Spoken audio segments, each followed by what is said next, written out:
আসসালামু আলাইকুম, শুভ সকাল। আমি কিন্তু সকালবেলা এই ভিডিওটা বানাচ্ছি। আমি 5:30টায় ঘুম থেকে উঠছি। তো উঠে নামাজ পড়ে তসবি পড়তেছি। আমি তসবিতে কী পড়তেছি জানেন?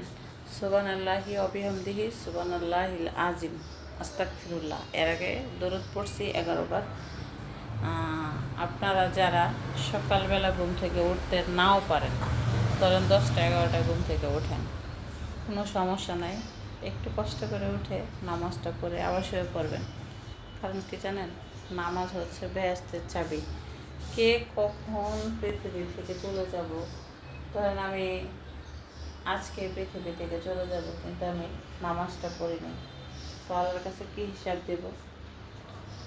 আর প্রত্যেকটা মুহূর্তে আল্লাহ আল্লাহ তাআলার জিকির করবেন। তাহলে কী হবে জানেন?